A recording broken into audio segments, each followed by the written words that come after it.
और एक बार comment section के माध्यम से आप सब लोगों की मुस्कुराहट दिख जाए तो भैया मजा आ जाए। और कहते हैं कि शुरुआत भी अगर मुस्कुरा के ना की तो कैसी शुरुआत है फिर। तो हम सब लोग, आप लोगों को पता होना चाहिए, मैं आपको बता दूं कि हम यहाँ पर जुड़े हुए हैं एसएससी जीडी 2025 में जो आपका एग्जाम होने वाला है उस सब के लिए आप काफ़ी टाइम से मेहनत कर रहे थे। ठीक है, अगर हम बात करते हैं तो आप सब लोग अफसर बैच से जुड़ के आपने तैयारी की होगी, उसके बाद में भी तैयारी की होगी, कुछ दोस्तों ने अलग प्लेटफॉर्म से तैयारी की होगी, या मैं अगर बात करूँ कुछ साथियों ने बिना किसी बैच की तैयारी की होगी जो सिर्फ यूट्यूब के भरोसे रहते हैं। तो उन सब का एक बेहतरीन सा रिवीजन मैं कैसे कर पाऊँ आप सब लोगों को, तो इसमें साथी हम आप लोग क्या बोलेंगे, एक साथ जुड़ करके 30 सेट के माध्यम से जो बहुत इंपॉर्टेंट चीजें हैं वो हमको रिवाइज करनी है ताकि हम अपने स्कोर को बूस्ट कर पाएं। बूस्ट करने का मतलब क्या है, हमारा स्कोर बढ़ना चाहिए। मैं ही मान के चलूंगा कि आपका आज जो भी स्कोर है जीएस में, इस सीरीज के बाद में आपका स्कोर वो बूस्ट होगा, और उसके लिए जरूरत होगी मुझे और आपको एक साथ मेहनत करने की।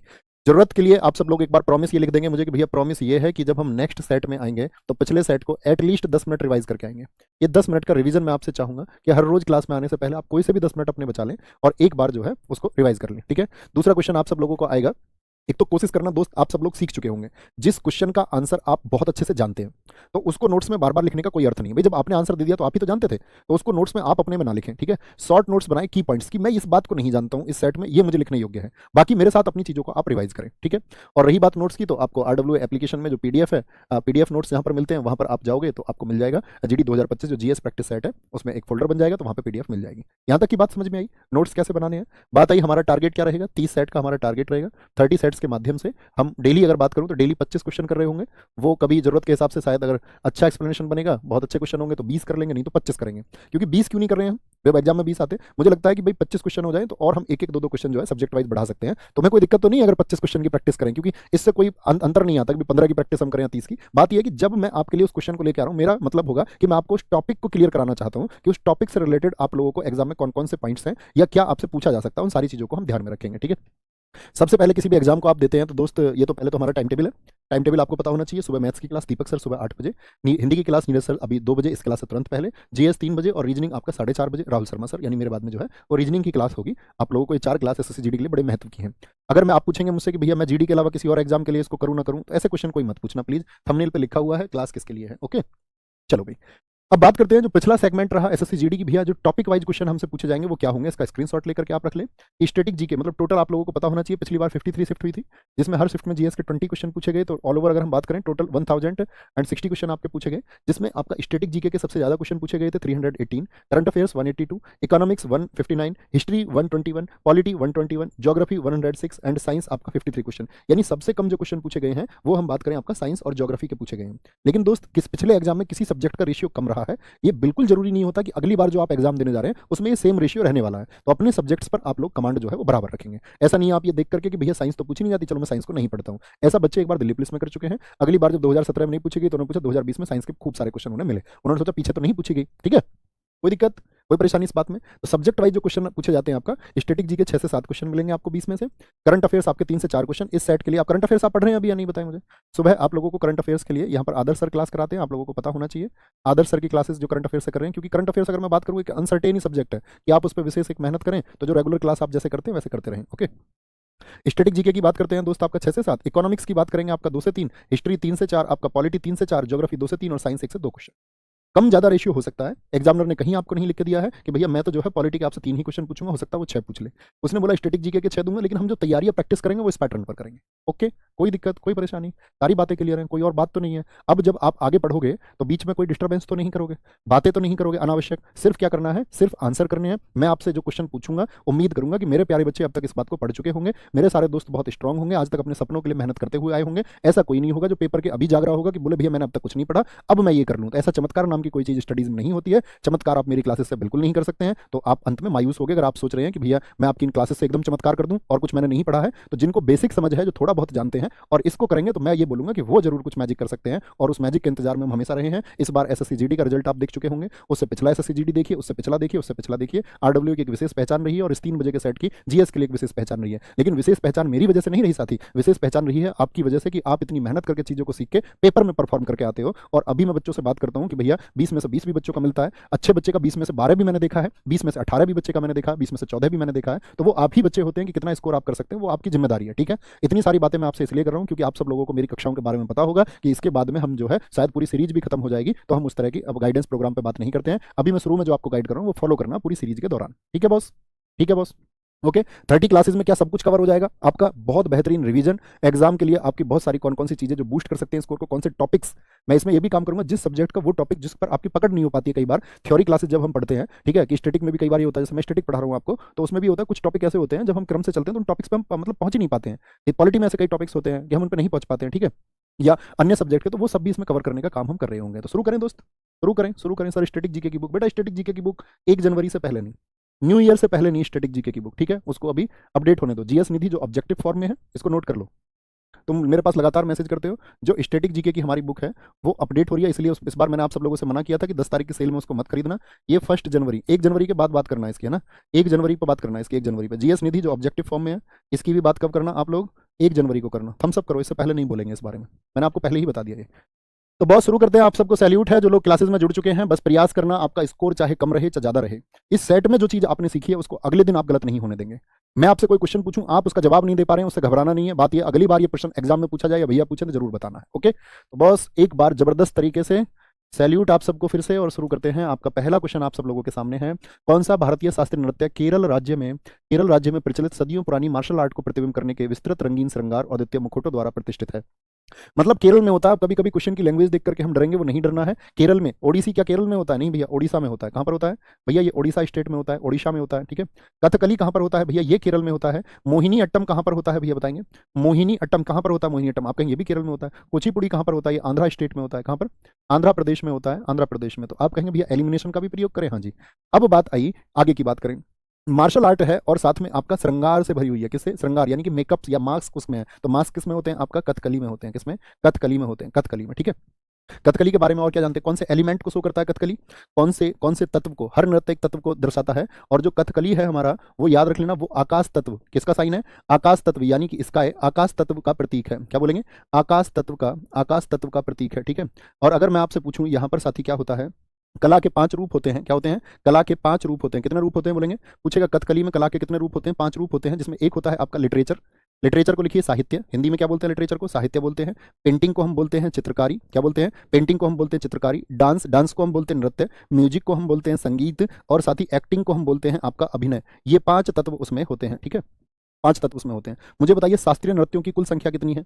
शास्त्रीय नृत्यों की कुल संख्या कितनी है? मुझे फटाफट से बता दीजिए। जितने लोग ये कह रहे हैं भैया पोल का कोई लेना देना नहीं है दोस्त, हमारी क्लास में आज तक हमने नहीं लगाया, ठीक है, आज तक नहीं लगाया। पोल से बच्चे सिर्फ डिस्ट्रैक्ट होते हैं। आपका आंसर आपको पता होना चाहिए, आपको इस बात से कोई मतलब नहीं है कितने और लोग इसका उत्तर नहीं जानते हैं, ठीक है। हम सब करें पोल वोल कुछ नहीं भैया यहाँ पर, ठीक है। एक क्वेश्चन खुशी के लिए क्रिएट करवाना है तो कर दो भाई एक पोल, लेकिन इसके बाद मत करना। ये मेरी रिक्वेस्ट है आप सब लोगों से, ना तो मुझे आपके आंसर दिखते हैं फिर, और मेरे हिसाब से आपका ध्यान उस पर ज्यादा होता है। पेन लेकर के बैठिए क्लास में। मुझे बताइए शास्त्रीय नृत्यों की कुल संख्या कितनी है फटाफट से?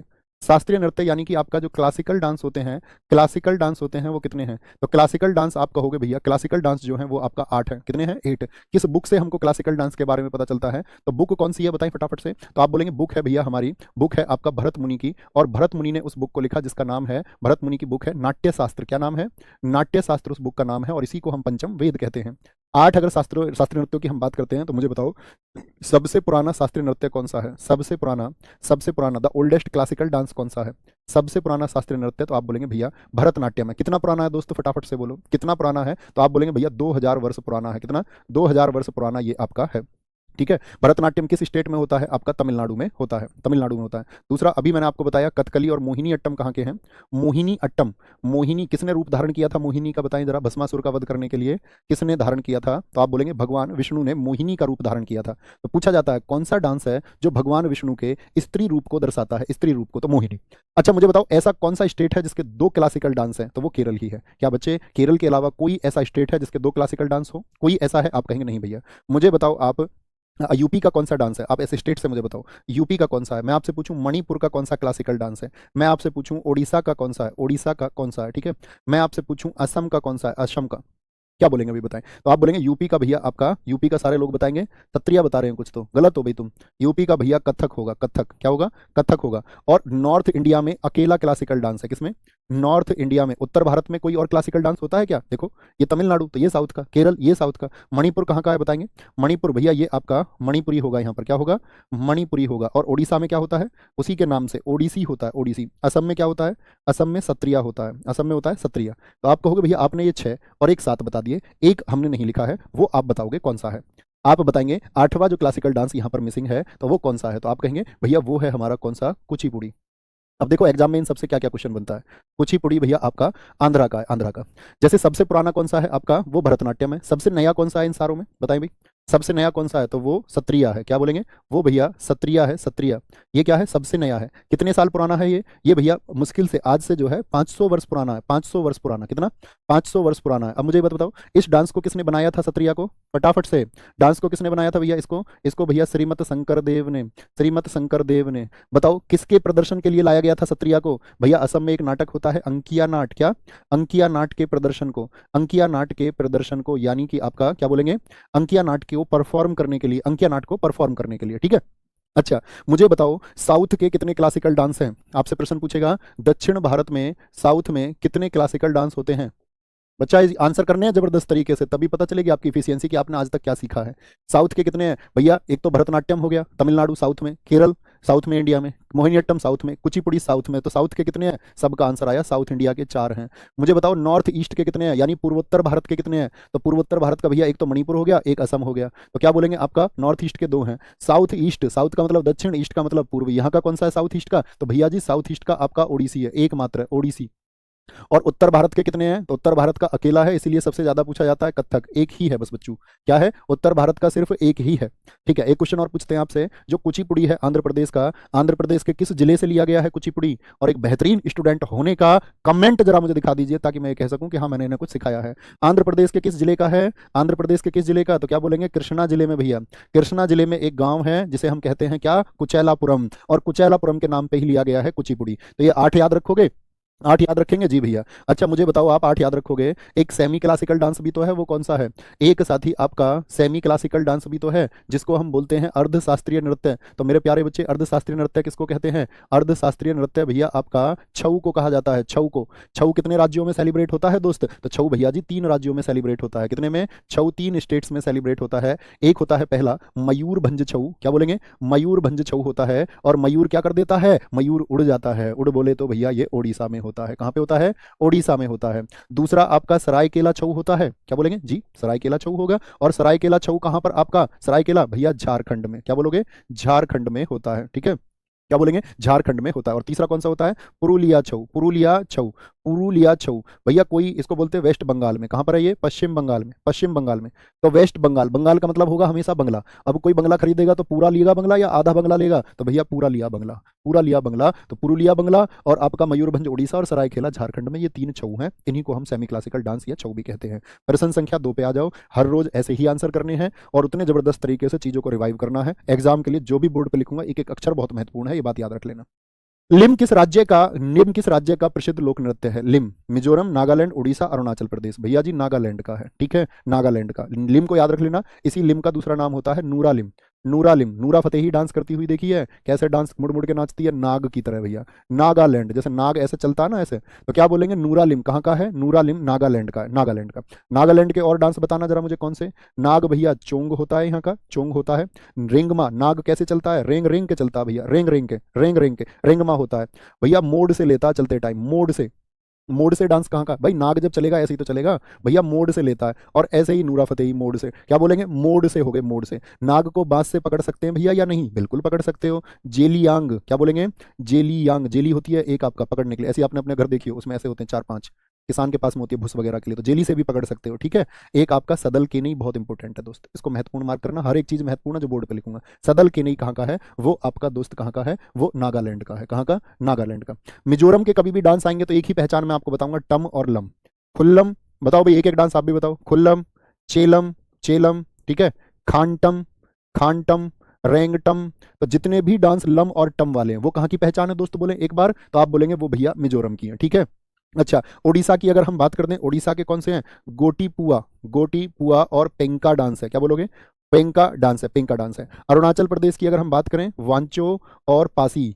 अरुण आंचल से कहता है मेरे पास आ जाओ, आंचल उससे मना कर देती है, कहती है नहीं कोई वॉच कर लेगा, कोई देख लेगा, ठीक है। क्या बोलेंगे, नागालैंड, नागालैंड का बहुत इंपॉर्टेंट हॉर्नबिल जानते हुए क्वेश्चन पूछूंगा, हॉर्नबिल कितने दिन मनाया जाता है, आंसर आए सारे लोगों का एक उत्साह के साथ में, मुझे बताएं दोस्त, हॉर्नबिल कितने दिन मनाया जाता है। यहाँ पे एक बात बताओ मुझको फटाफट से, जाट जटिन कहाँ का है? This is the real practice.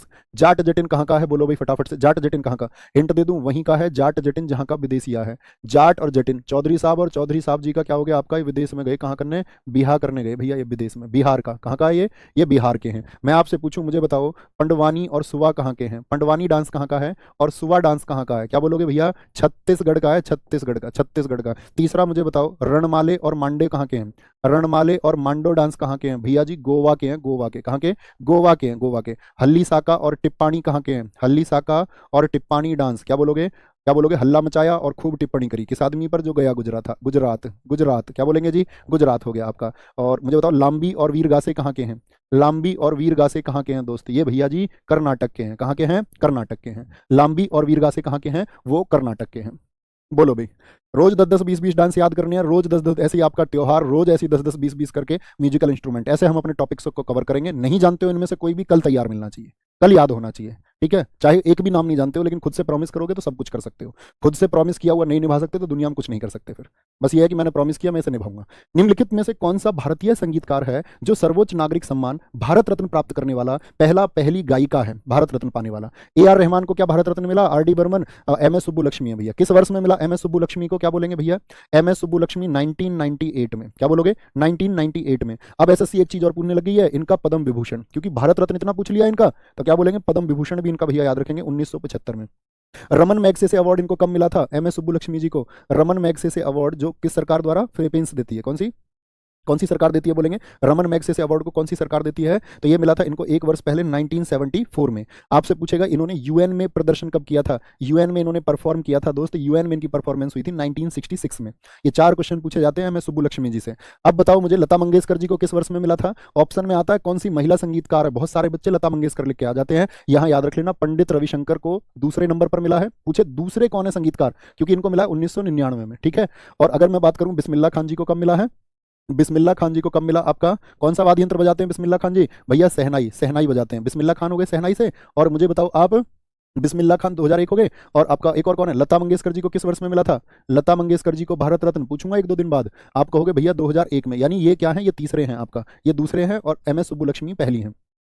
आज आपने देखा जाकिर हुसैन जी का निधन हो गया, पेपर में ऐसे लिख लो 100% क्वेश्चन आएगा भैया, 100%। लोग क्या बोलेंगे तुमसे?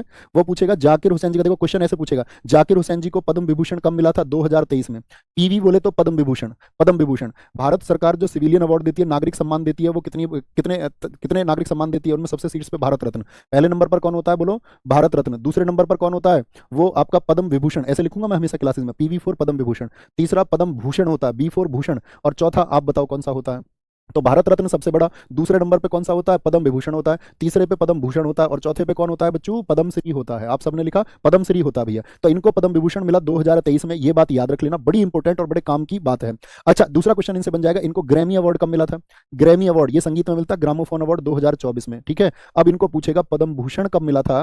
PB कब मिला? तो पद्म भूषण लिखना 2002। बच्चे ऐसा माथा पकड़ते हैं पेपर में ऐसे, कह रहे गुरुजी 2002 का करंट अफेयर्स पूछ रहा। अब बुद्धू 2002 का करंट अफेयर्स नहीं पूछा, बच्चे कहते गुरुजी 2016 का प्रश्न पूछ लिया। वो 2016 का करंट अफेयर्स नहीं है चाचा। चाचा वो प्रश्न इसलिए पूछा गया क्योंकि वो व्यक्ति हाल ही में किसी वजह से चर्चित रहे, निधन की वजह से चर्चित रहे या किसी वजह से, तो इसीलिए प्रश्न पूछा जाता है कि भाई उनसे रिलेटेड, उनके बारे में आप क्या जानते हैं, तो उनकी उपलब्धियां क्या थी। तो ये 2002 का करंट अफेयर्स नहीं है। कह रहे एसएससी कहीं से पूछ लेती, तुम नहीं पढ़ते तो जिम्मेदारी किसकी फिर?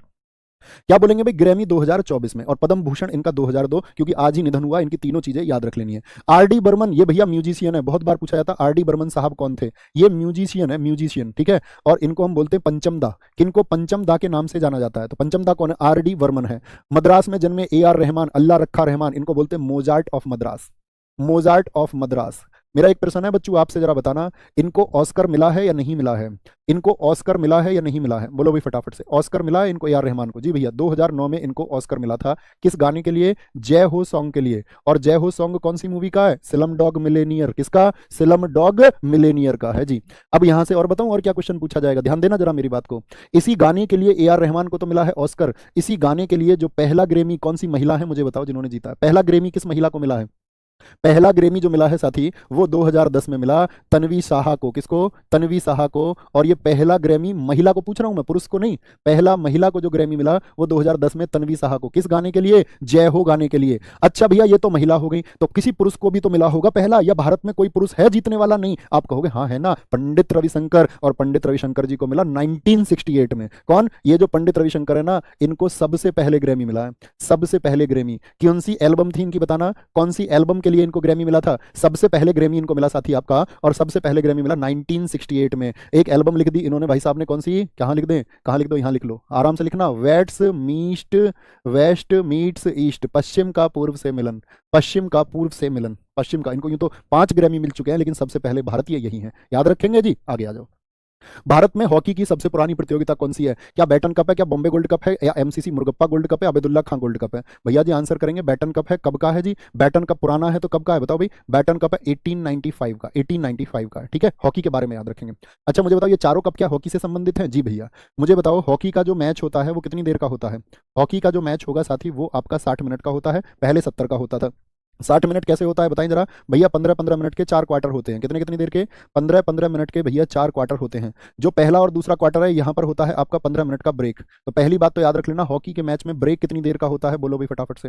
15 मिनट का ब्रेक होता है, यानी 30 मिनट ऊपर 30 मिनट नीचे। लेकिन बच्चों मैं आपसे पूछूं यहाँ पर कि यहाँ पर कितने कितनी देर का ब्रेक होता है? यानी पहले और दूसरे हाफ के बीच, पहले और दूसरे क्वार्टर के बीच में, और तीसरे और चौथे क्वार्टर के बीच में जो ब्रेक होता है वो 2-2 मिनट का होता है, 2-2 मिनट का होता है। ठीक है। हॉकी के बारे में सबसे बड़ी उपलब्धि सुनिए। भारत ने हॉकी में ओलंपिक में कितने गोल्ड जीते हैं जरा बता दो? भारत ने हॉकी में ओलंपिक में गोल्ड, हॉकी के साथ ही अगर मैं गोल्ड की बात करता हूं ओलंपिक के, तो 8 गोल्ड है। कितने? 8 गोल्ड है। पहला कब जीता? 1928 में। कहां जीता था 1928 में? एम्स्टर्डम में। कहां पर? एम्स्टर्डम, नीदरलैंड में बच्चों जीता था। कहां पर? एम्स्टर्डम, नीदरलैंड में। अब क्वेश्चन पूछूंगा, आंसर नहीं करा तो बेस्ट स्टूडेंट का खिताब छीन लेंगे। कमाल हो जाना चाहिए। 1928 आ गया, क्रम देखना मैं गलत लिखूंगा, एक वो आपको बताना है। 32 में जीत गए भैया हम, 36 में जीत गए हम भैया, आपका 40-44 हुए नहीं आपका। 1948 में भैया हम जीत गए, 1952 में हम जीत गए भैया जी, 1956 में हम जीत गए भैया जी, 1960 में हम जीत गए, 1960 में हम जीत गए। बोलो भाई 1960 के बाद में भैया जी हम 1964 में जीत गए, और भैया जी हम 1980 में जीत गए। तो 3 और 3 6 तो हमने यहाँ जीते। मुझे बताओ, इन 9 लिख दिए मैंने, 8 जीते, कौन सा गलत है? कौन सा गलत है? आंसर करो दोस्त, जब भी आएगा मजा। क्या बोलोगे? भैया ये वाला भारत ने नहीं, पाकिस्तान ने जीता था। सबसे ज्यादा क्वेश्चन पूछा जाता है, भारत ने किस वर्ष में हॉकी में ओलंपिक में गोल्ड नहीं जीता था? 1980 के बाद में हमारा कोई गोल्ड नहीं आया, तो याद रख लेना मास्को में था ये ओलंपिक। कहाँ पे? मास्को में हमारा क्या आया था? लास्ट गोल्ड आया था। पूछते हैं, भारतीय हॉकी टीम ने अंतिम बार आपका ओलंपिक में गोल्ड कब जीता था? ये गोल्ड की बात हो गई। ठीक है, अभी मुझे बताएं, इस बार का जब आपका ओलंपिक था, इस बार के जो पेरिस ओलंपिक थे, तो हॉकी टीम को कौन सा मेडल मिला है? तो आप बोलेंगे भैया ब्रॉन्ज मेडल मिला है, हम अच्छी तरह से परिचित हैं। अब मुझे दोस्त एक और बात बता दो। अब आते हैं आपका हॉकी का, ये तो हो गया ओलंपिक का। किसका? ओलंपिक का। मुझे बताओ हॉकी वर्ल्ड कप के बारे में। हॉकी वर्ल्ड कप भारत ने कब जीता था? तो हॉकी वर्ल्ड कप यूं तो अगर याद रखना, इसकी शुरुआत जो हुई थी वो 1971 बार्सिलोना स्पेन से हुई थी। कहां से? बार्सिलोना में ये पहली बार खेले गए थे। लेकिन बार्सिलोना में पहली बार क्या भारत ने जीता था? नहीं, भारत यहाँ पे 3rd रैंक पे था। 1973 भारत की 2nd रैंक आई, और 1975 में हम जीते थे। यहाँ कौन जीता था? भारत, और एक ही बार जीता है। ठीक है, याद रख लेना, यहाँ पे हमने पाकिस्तान को हराया था। क्वेश्चन पूछा जाता है कि भारत ने हॉकी का वर्ल्ड कप कितनी बार जीता है, तो आप कहें सिर्फ एक बार भैया जीता है, और वो एक बार जो है साथी 1975 है। और कैप्टन बता दो ना यहाँ पे कौन थे, तो मजा आ जाए। कैप्टन कौन थे भैया? अजितपाल सिंह थे। कौन थे? अजितपाल सिंह थे, अजितपाल सिंह थे। ठीक है, कौन थे? अजितपाल सिंह थे। अब वापस आते हैं आपका हॉकी के साथी। Beighton cup, Bombay gold cup, MCC Murugappan gold cup, Abdullah Khan gold cup, इसके अलावा कुछ बता दो। पहली मुझे बताओ, पहली राष्ट्रीय हॉकी चैंपियनशिप कब आयोजित हुई थी? पहली राष्ट्रीय हॉकी चैंपियनशिप कब आयोजित हुई थी? बहुत महत्वपूर्ण प्रश्न है। तो आप बोलोगे हॉकी के लिए पहली नेशनल चैंपियनशिप 1928 लिखेंगे भैया। मैं आपसे पूछूंगा हॉकी का सबसे पुराना क्लब बता दो। हॉकी का सबसे पुराना क्लब कौन सा है? तो हॉकी का जो सबसे पुराना क्लब आप कहेंगे, आप बोलोगे भैया वो 1885 का है, कोलकाता क्लब। कौन सा? कोलकाता क्लब है, 1885 का कोलकाता क्लब है। आगे आओ। कबड्डी की किस शैली को आधिकारिक तौर पर मान्यता प्राप्त है? भारत में साथी कबड्डी की 4 शैलियों को मान्यता प्राप्त है। वो 4 शैली कौन कौन सी हैं? क्या वो नेशनल है? क्या बोलेंगे? शैली पूछ रहा है, संजीवनी है, यानी कि व्यक्ति अगर आउट भी हो जाए तो उसको फिर से खेल में शामिल कर दिया जाए।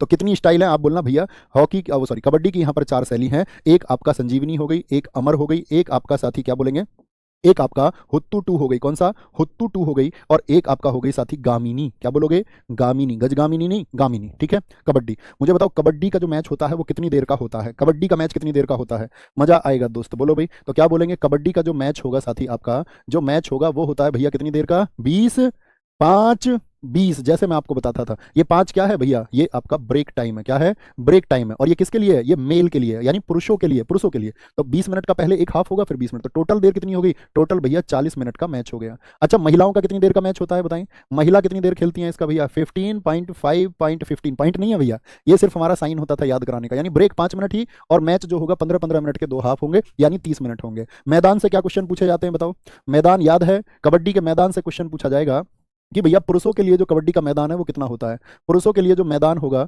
जो मैदान होता है, तो क्या बोलोगे भैया, कितना होता है, फटाफट से बोले। और महिलाओं के लिए मैं आपसे पूछूं कि जो मैदान होता है वो कितना होता है, तो पुरुषों के लिए 13 × 10 मीटर का होता है, और महिलाओं के लिए 12 × 8 मीटर का होता है। कितना, 13 × 10 और 12 × 8।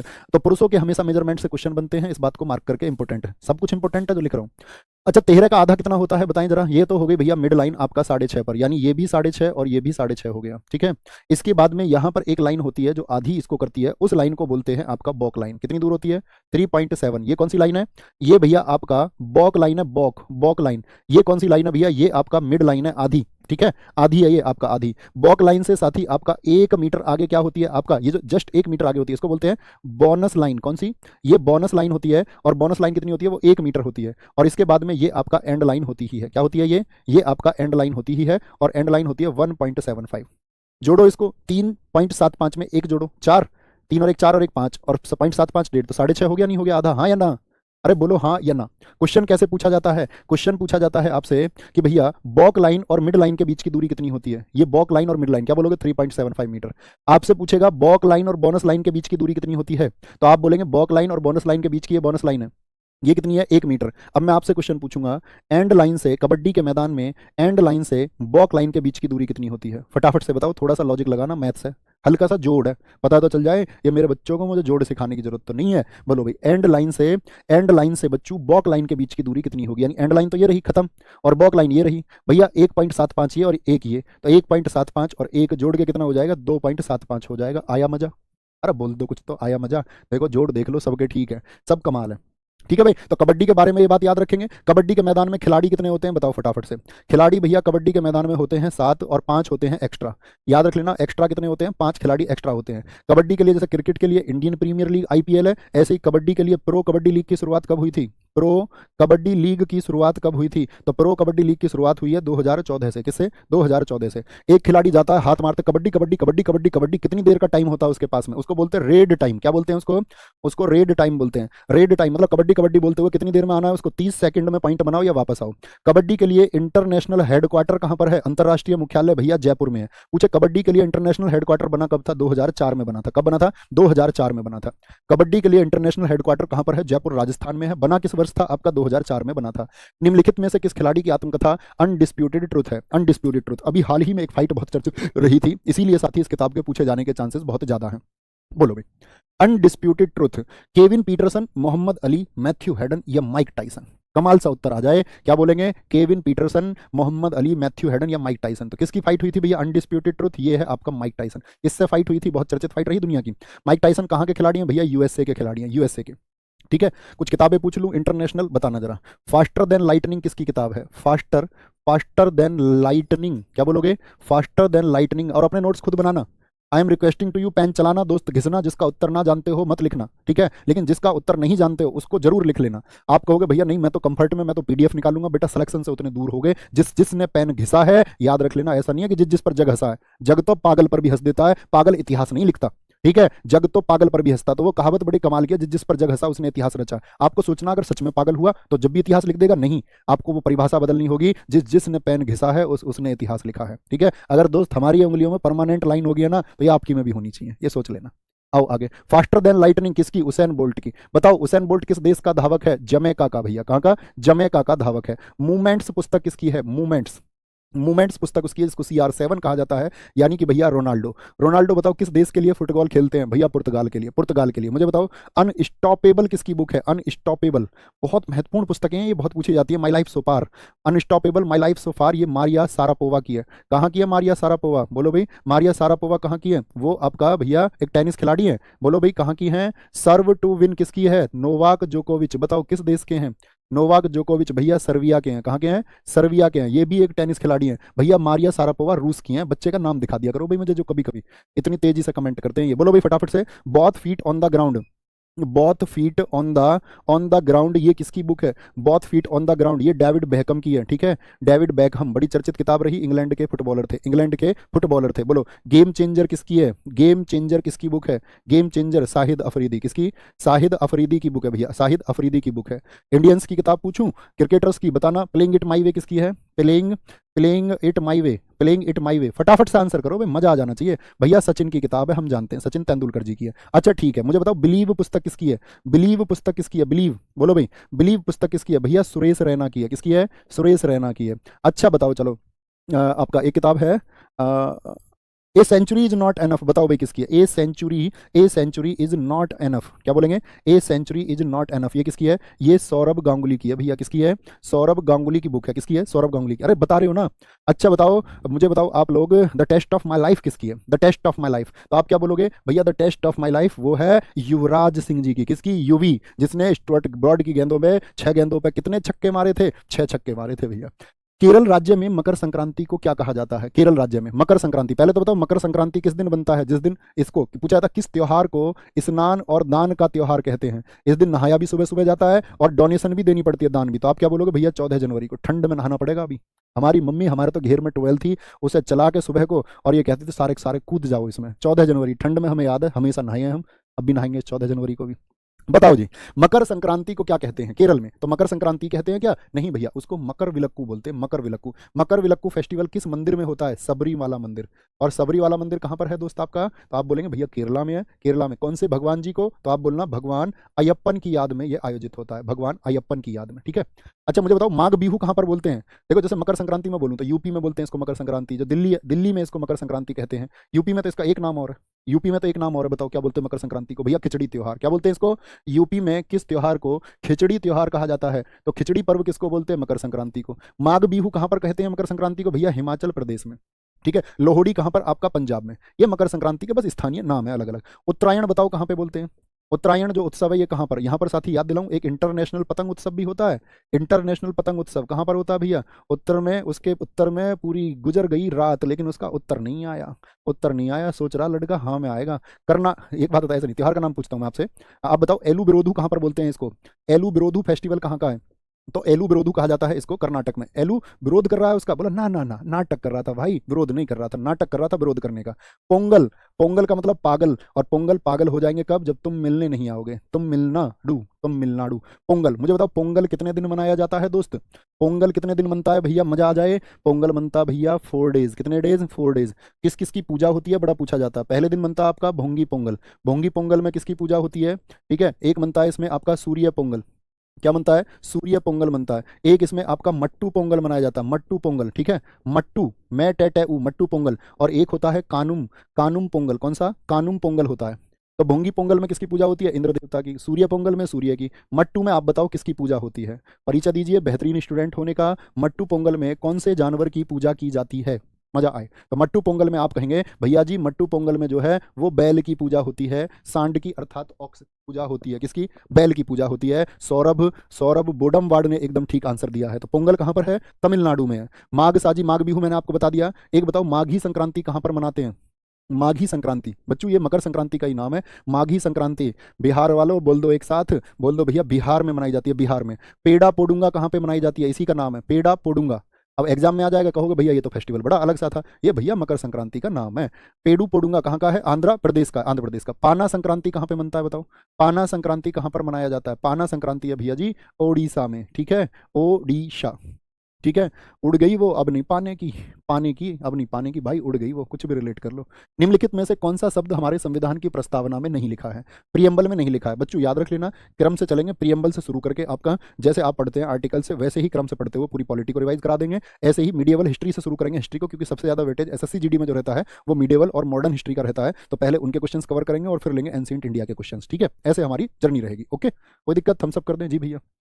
निम्नलिखित में से कौन सा शब्द प्रभुसत्ता संप्रभुता है? संप्रभुता का मतलब क्या होता है? हम किसी के अधीन नहीं है, अपने देश के डिसीजंस लेने के लिए हम किसी के भी अधीन नहीं है। समाजवादी मतलब समाज के हर वर्ग पर हम गौर देंगे, तो ये हमारे यहाँ लिखा हुआ है क्या? आप कहेंगे जी भैया। सेक्युलर वर्ड है हमारे यहाँ, मतलब हमारे देश का सेक्युलर होने का क्या मतलब होता है? हमारे देश का कोई भी राजकीय धर्म नहीं है, किसी भी धर्म को संरक्षण ऐसे विशेष रूप से नहीं मिलेगा। साम्यवादी शब्द लिखा हुआ है। कम्युनिस्ट की बात की गई है क्या? नहीं भैया, कम्युनिस्ट की बात नहीं की गई है। मुझे बताओ जो प्रस्तावना है वो हमने किस देश से ली है? प्रेम्बल किस देश से हमने लिया है? तो प्रियम्बल को हमने लिया है दोस्त कहाँ से? यूएसए से। और जो प्रियम्बल की लैंग्वेज है, लैंग्वेज ऑफ प्रियम्बल यानी प्रस्तावना की जो भाषा है वो कहाँ से ली गई है? बोलो भाई, प्रस्तावना की भाषा भैया ऑस्ट्रेलिया से ली गई है। क्या बोलोगे? ऑस्ट्रेलिया से। मुझे बताओ प्रस्तावना का मसौदा किसने तैयार किया था? प्रस्तावना का मसौदा यानी ड्राफ्ट ऑफ प्रियम्बल किसने बनाया था? तो आप कहेंगे भैया पंडित नेहरू जी ने बनाया था। ड्राफ्ट ऑफ प्रियम्बल किसने? नेहरू जी ने बनाया था। ठीक है, ये बात आप याद रख लेना। अच्छा, प्रस्तावना के जो शुरुआती शब्द हैं वो कौन से हैं वो लिख दीजिए आप जरा। शुरुआती शब्द कौन से हैं? तो क्या बोलोगे? हम भारत के लोग, we the people of India, we the people of India. यहाँ पर इसको ध्यान से पढ़ें, सीन 2 दिखाएं बच्चों को। मुझे फटाफट बताते चलें जिस क्वेश्चन को मैं आपसे पूछूं। प्रियम्बल किससे शुरू होता है? हम भारत के लोग से शुरू होता है भैया। समाजवादी शब्द इसमें है। संपूर्ण प्रभुत्व इंग्लिश वाले उधर देखते चलें, सवरीन शब्द है। सोशलिस्ट अर्थात समाजवादी शब्द है। पंथ निरपेक्ष अर्थात सेक्युलर वर्ड है। लोकतंत्रात्मक अर्थात डेमोक्रेटिक रिपब्लिक की बात की गई है। और यहाँ पर दिए हुए हैं कुछ न्याय। क्या दिए हुए हैं? कुछ जस्टिस दिए हुए हैं। कितने जस्टिस हैं बताएं भैया? सामाजिक, आर्थिक और राजनीतिक यानी कि सोशल, इकोनॉमिक एंड पॉलिटिकल। मैं आपसे पूछूंगा जस्टिस कितने बताए गए हैं? आपका आंसर आएगा देयर आर 3 जस्टिस। मैं आपसे पूछूंगा यहाँ पर साथी लिबर्टी कितनी दी गई है? तो आप बोलोगे विचार यानी थॉट, अभिव्यक्ति यानी कि एक्सप्रेशन, विश्वास बिलीव, धर्म यानी कि आपका फेथ और उपासना अर्थात पूजा, वर्शिप। स्वतंत्रता कितनी बताई गई है? तो आप कहोगे प्रियम्बल में जो स्वतंत्रता है वो 5 बताई गई हैं। मुझे बताओ जो समता है साथी, आपका जो इक्वलिटी है, वो कितनी बताई गई है? तो स्टेटस एंड अपॉर्चुनिटी की, तो यानी कि प्रतिष्ठा और अवसर की समानता बताई गई, यानी समता कितनी है? 2 है। उन सब में व्यक्ति की गरिमा, राष्ट्र की एकता और अखंडता। तो पहले तो शब्द होता था राष्ट्र की एकता, और ये जो अखंडता शब्द है ये बाद में जोड़ा गया। तो मुझे बताओ ये अखंडता शब्द जो बाद में जुड़ा या आपका पंथ निरपेक्ष शब्द जो बाद में जुड़ा, ये किस संविधान संशोधन से जोड़े गए थे? कब इसको एक्सेप्ट किया गया? 26 जनवरी 1949 को। ठीक है, इसके लिए जो उद्देश्य प्रस्ताव लेके आए थे वो नेहरू जी लेके आए थे। मेरा आंसर करें कि इसमें जो अखंडता वर्ड को जोड़ा गया वो किस संशोधन से जोड़ा गया? तो आप सबको पता होना चाहिए भैया, 42वां संविधान संशोधन, 42वां कॉन्स्टिट्यूशनल अमेंडमेंट था 1976 का। ठीक है, 42वां कॉन्स्टिट्यूशनल अमेंडमेंट 1976 का था। निम्नलिखित भारतीय राज्यों को उनके गठन के काल के अनुसार व्यवस्थित कीजिए। काल के अनुसार व्यवस्थित करना है। हरियाणा, तेलंगाना, उत्तराखंड, झारखंड। नीचे दिए गए विकल्पों को ठीक तरीके से लिखें। देखो हरियाणा का गठन कब हुआ था दोस्तों, बोलें जरा भैया? 1 नवंबर 1966 को हुआ। ठीक है, उत्तराखंड की बात करते हैं तो छत्तीसगढ़, फिर आपका उत्तराखंड, ये 9 नवंबर सन 2000 को हुआ। 9 नवंबर सन 2000 को हुआ। ठीक है, तेलंगाना की बात करें 2 जून 2014 को बना। ठीक है, आंध्र प्रदेश पुनर्गठन एक्ट से। झारखंड की बात करें तो ये बना 15 नवंबर सन 2000 को। तो बताएं भैया कौन सा कब बना था? कौन सा कब बना था? तो क्या बोलेंगे? आपका आंसर होगा भैया सबसे पहले तो हरियाणा बन जाएगा। हरियाणा के बाद में कौन बनेगा? आपका सी, ए सी डी यानी ऑप्शन डी सही हो जाएगा। अच्छा मुझे बताएं, जैसे ये 1 नवंबर को बना तो भारत के कितने राज्य हैं जो 1 नवंबर को अपना स्थापना दिवस मनाते हैं? तो याद रख लेना 1 नवंबर को 8 राज्य हैं भारत में। क्या बोलेंगे? 8 राज्य और 4 यूटी हैं जो अपना स्थापना दिवस मनाते हैं। 8 राज्य, जैसे जिसमें प्रमुख आपका कौन हो गया? हरियाणा ही हो गया, तमिलनाडु है, आंध्र प्रदेश है, कर्नाटक है, केरल है, आपका एमपी है, हरियाणा है, पंजाब है। ओके, अच्छा जी, ये तो ठीक बात होगी। मुझे एक बात बताओ, यहाँ पर एक क्वेश्चन और पूछा जाता है, सबसे इंपॉर्टेंट है। मणिपुर, मेघालय और त्रिपुरा कब बने थे? मणिपुर, मेघालय और त्रिपुरा कब बने थे ये मुझे बताओ। आप तीनों एक ही डेट को बने, 21 जनवरी 1972 को। 21 जनवरी 1972 को। बच्चों ऐसे भी पूछ लिया जाता है त्रिपुरा के गठन के साथ में किस अन्य राज्य का गठन हुआ था? ऑप्शन में दे देगा एक मेघालय को और बाकी आपका 3 ऑप्शन अलग दे देगा, या मणिपुर को दे देगा 3 ऑप्शन आपका अलग दे देगा। ठीक है, बोलेंगे भी फटाफट से, भैया माघ बिहू जो को देखिए जरा, वो आपका असम में मनाया जाता है। जरा देख लेता हूँ मैं क्वेश्चन नंबर 7 में क्या हो गया भैया। आपने बिहू को, ओहो यहाँ पर देखो दोस्त वापस आएंगे, एक बार थम्स अप करो। मैंने इसको माघ साजी समझ लिया है। माघ साजी होता है हिमाचल प्रदेश का। भैया थम्स अप करके बताओ एक बार, भैया एक बार थम्स अप करके बताओ कि ठीक कर लिया भैया। बिहू तो सीधा सीधा असम हो गया। हमने माघ साजी से इसको माघ पढ़ लिया। करेक्ट कर चुके हैं। मेरी ऐसी किसी भी गलती के लिए माफ करेंगे मुझे दोस्त, ठीक है? ऐसी किसी भी गलती के लिए माफ करेंगे। बोलेंगे भैया कोई दिक्कत कोई परेशानी? करेक्ट कर चुके ना? बोलेंगे भाई फटाफट से, बोलो भाई फटाफट से, आगे चलेंगे। नेक्स्ट ये हो गया आपका, ये भी हो गया। निम्नलिखित में से कौन सी भारत की नागरिकता प्राप्त करने की शर्त नहीं है? नागरिकता प्राप्त करने की शर्त नहीं है, बोलेंगे भी फटाफट से।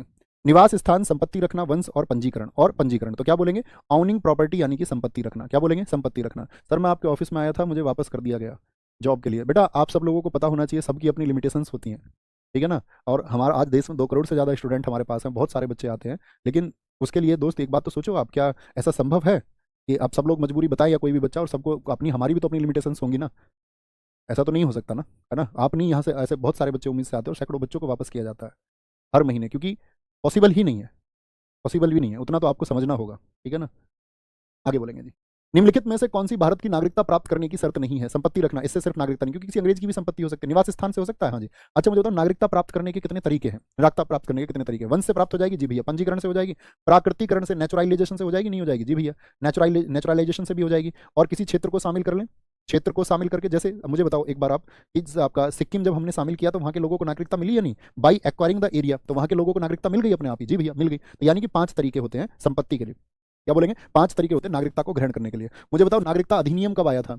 नागरिकता अधिनियम कब आया? फटाफट से बोलो। सिटीजनशिप एक्ट कब आया था? सिटीजनशिप एक्ट कब आया था? ये 1955 में आया। इसमें कितनी बार अमेंडमेंट हो चुका है? कितनी बार इसमें संशोधन हो चुका है? तो इसमें जो अमेंडमेंट है वो 6 बार हो चुका है। बहुत बार पूछा जाता है। लास्ट टाइम आया सिटीजनशिप अमेंडमेंट एक्ट कब आया था? 2019 में। पूछा जाता है सीएए कब पारित हुआ था?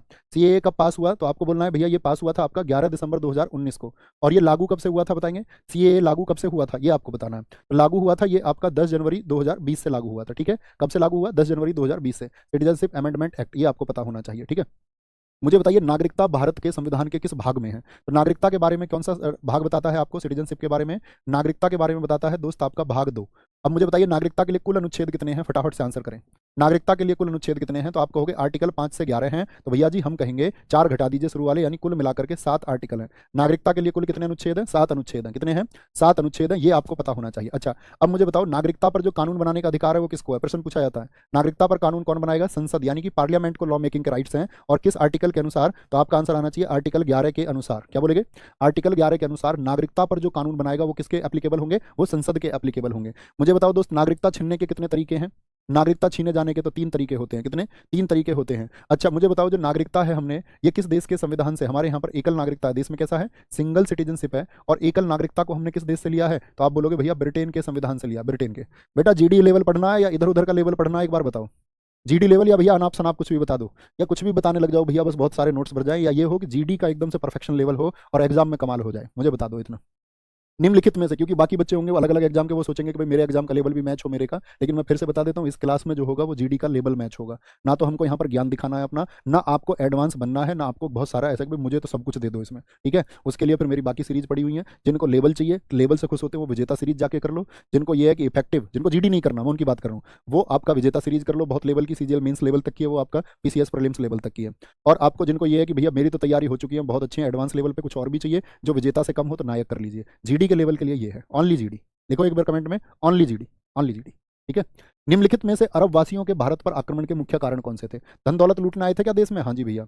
इस्लाम धर्म का प्रसार प्रचार करने आए थे? जी भैया। समाज सुधार करने आए थे क्या? नहीं भैया। तो क्या बोलेंगे कौन सा? केवल 1 और 2, 1 और 2 होगा।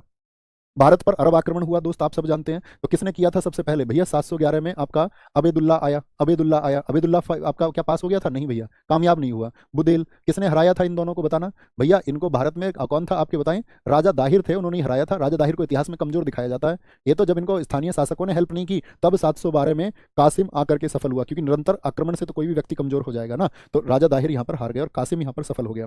तो कासिम ही वो व्यक्ति है जिसने क्या लगाया था? सिंध पर कौन सा टैक्स लगाया था इसने? भैया इसने सिंध पर जजिया लगाया था। जजिया लगाया था, जजिया। ठीक है, ये बात याद रख लेना।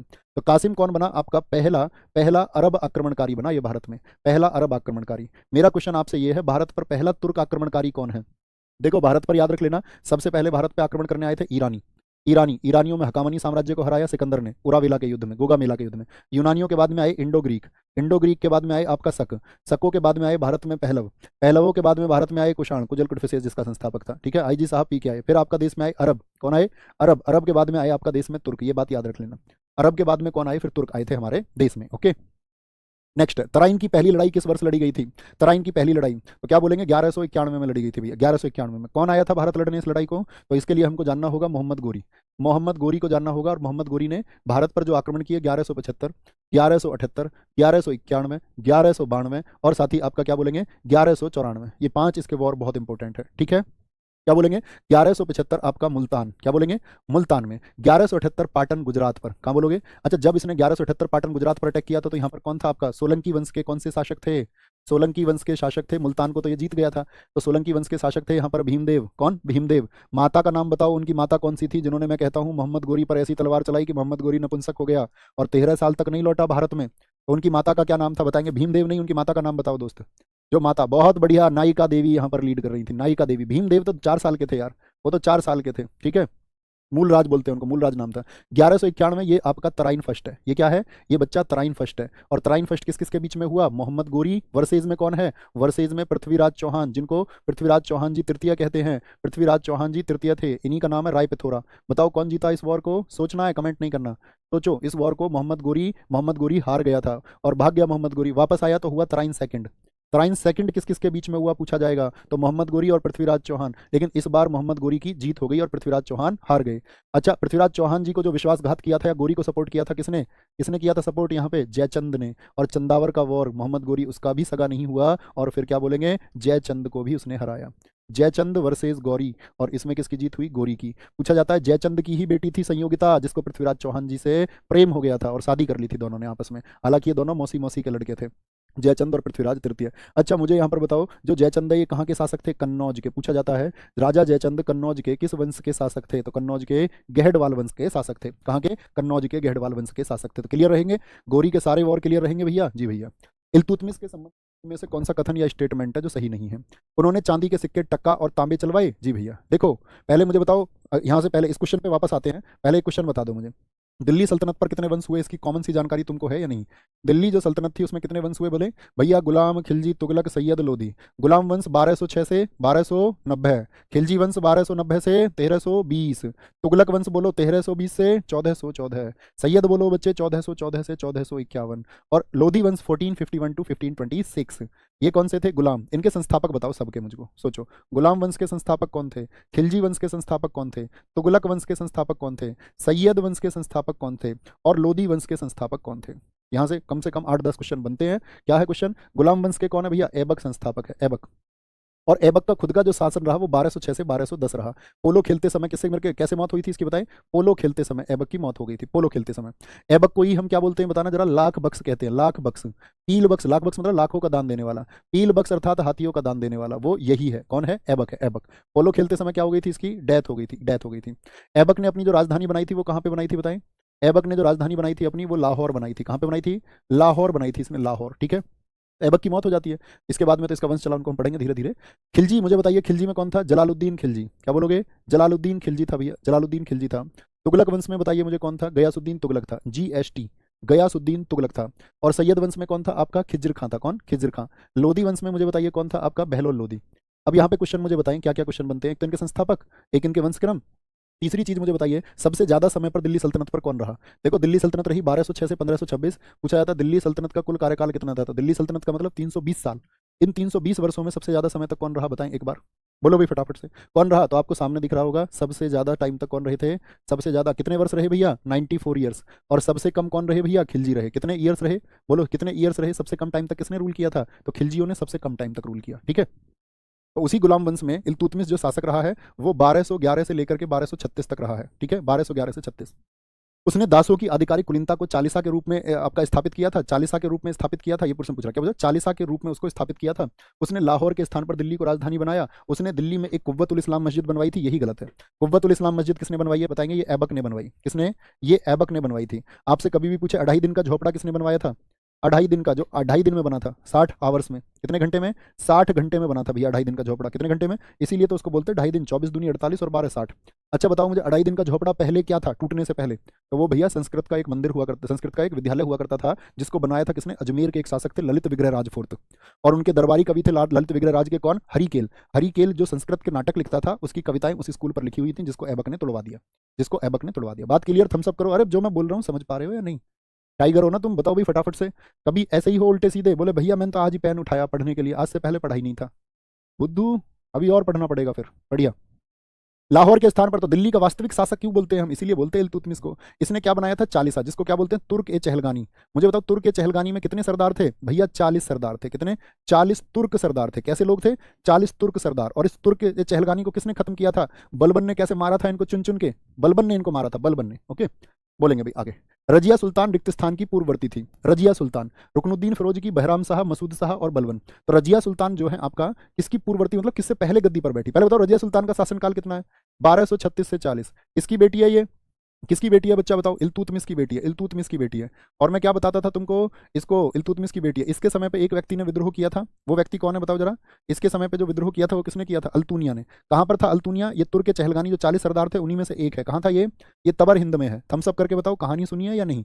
तबर हिंद भटिंडा पंजाब में था। ये पहुंच गई, बोली मैं बनाऊंगी तुझको हीरो। क्या बोली? मैं बोली मैं तुझको हीरो बनाऊंगी, लेकिन उल्टी इसने कैद कर ली इसको। तो पूछा जाता है, एसएससी सीजीएल ने पूछा, रजिया सुल्तान को कैद करके कहाँ पे रखा गया था, किस किले में? तो किला मुबारक में रखा गया था। किला मुबारक कहाँ पे है? किला मुबारक वो तबर हिंद में है। अब रजिया सुल्तान ने इसकी तरफ आंख मार दी है, अल्तुनिया की तरफ। बोला पगले, तू मुझसे शादी कर लेना, मैं दिल्ली क्वीन हूँ, तू दिल्ली का किंग बन जाएगा खुद ही, क्यों लड़ाई झगड़ा करना। बात ये भी हुई थी, जो 40 सरदार दिल्ली में थे उनको पता चल गया रजिया सुल्तान तो वहाँ कैद हो गया, तो उन्होंने अपने पार्टी करनी शुरू कर दी। तो जब उन्होंने वहाँ पार्टी करनी शुरू कर दी, तो और इसको बुलाया नहीं जिसने कैद करिया, उसने बोला अच्छा, बोली देख वो भी नेता बन रहे हैं, तेरे कैसे दोस्त है वो, तुझको पार्टी में ही नहीं बुलाया। ठीक है, लिटिल लिटिल खुद ले रहे हैं वहाँ वो। तो उसने बोला अच्छा, तो ये बात तो ठीक है, तो ये इसके साथ गया, बेचारा मरवा दिया फिर इसने। वो 40 सरदारों ने इकट्ठे अटैक करा, इसको उल्टा भागना पड़ा। ये तो कुछ और ख्वाब देख रहा था। ठीक है। अच्छा, रजिया सुल्तान का एक प्रेमी और है, बताओ पहले से।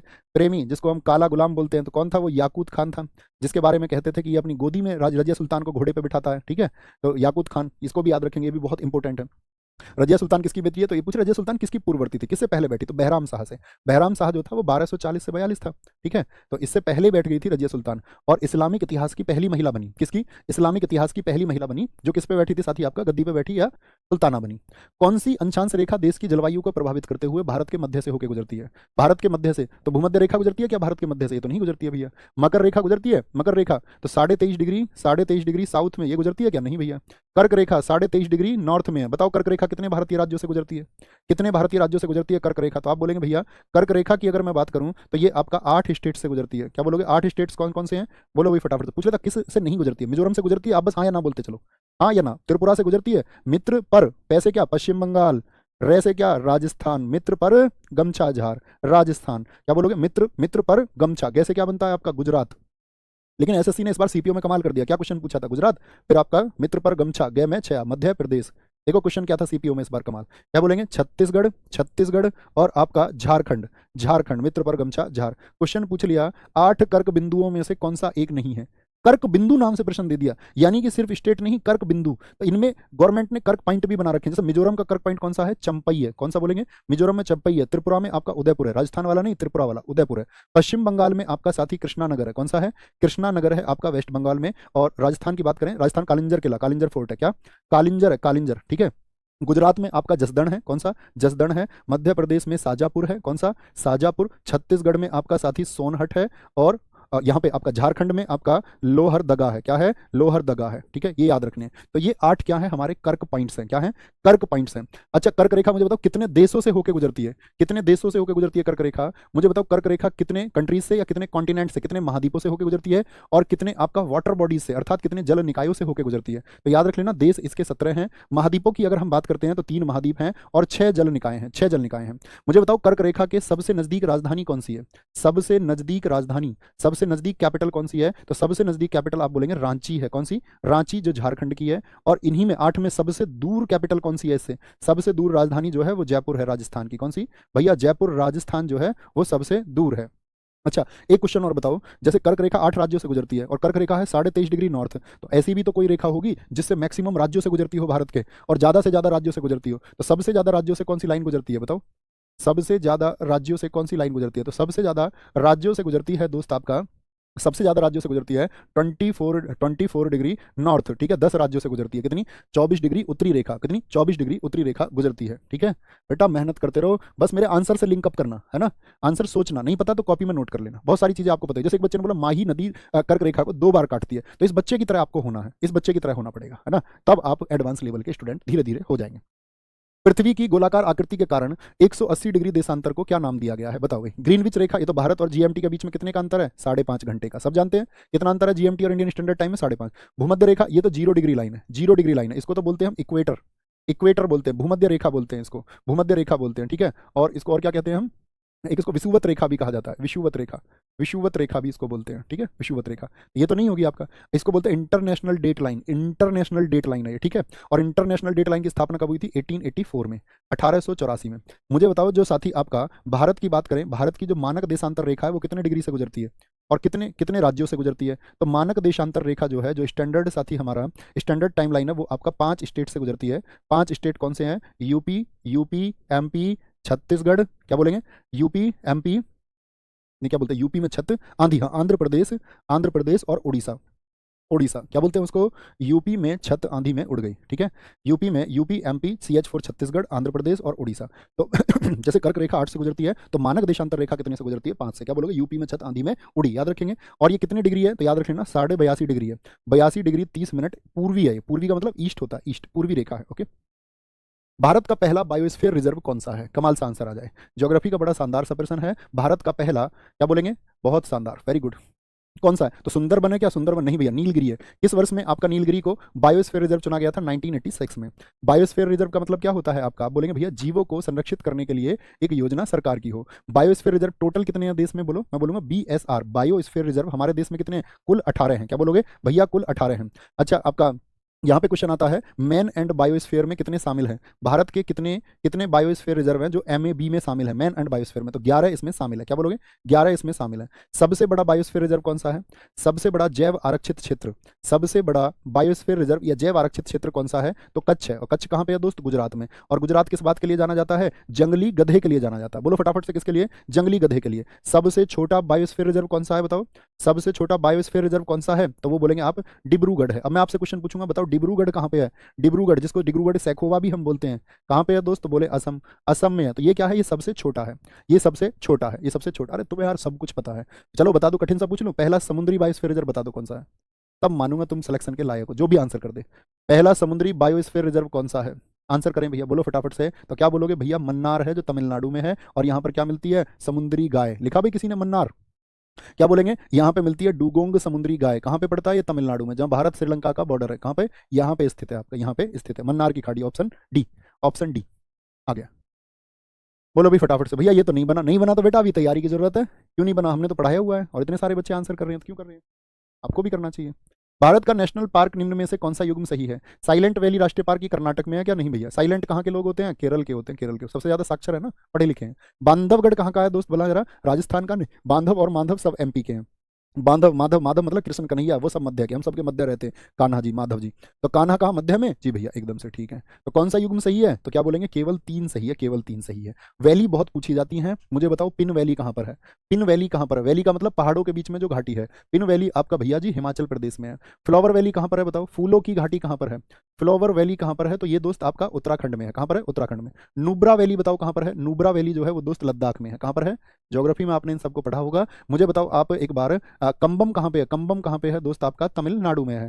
डेजडू बताओ, डेजडू वैली कहाँ पर है, ये सब SSC बहुत पूछता है इनको, इंपोर्टेंट मार्क करके रखना। नागालैंड में है, डेजडू कहाँ पर है, वो नागालैंड में। स्पीति वैली बताओ, बहुत लोग घूमने जाते हैं, लाहौल स्पीति बोलते हैं, स्पीति। बसपा वैली बताओ, बसपा। सांगला वैली बताओ, पहाड़ों के बीच में सांगला वैली, ये कहाँ पर है, ये हिमाचल प्रदेश में, हिमाचल प्रदेश में।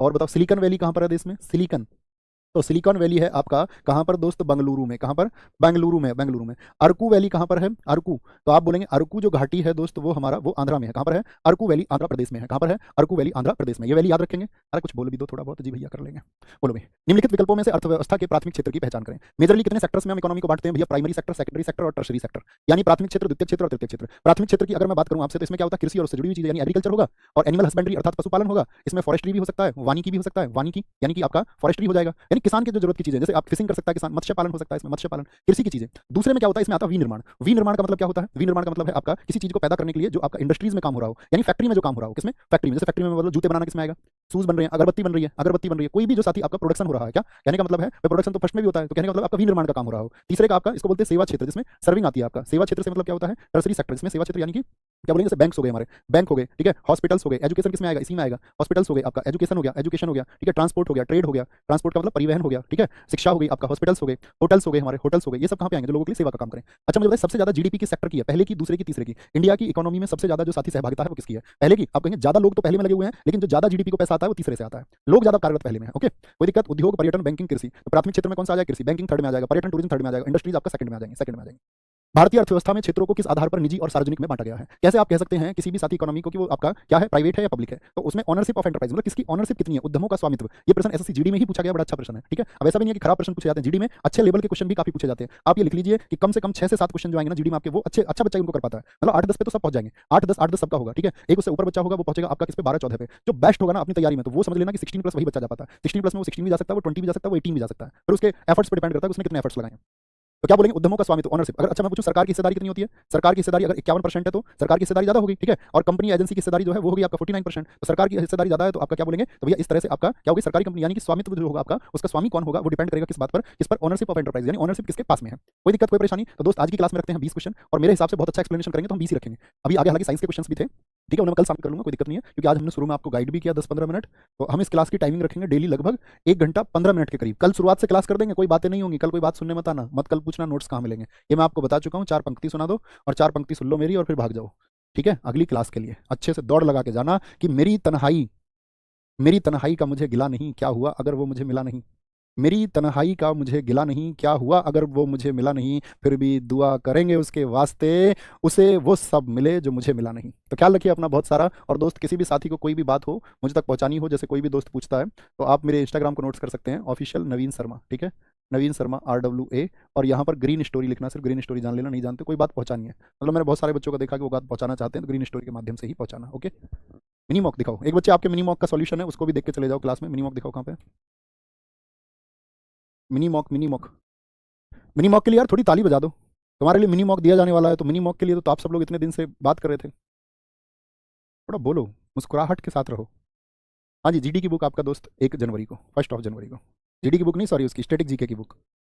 देखो ऐसे, ये 16 दिसंबर मंडे टू सैटरडे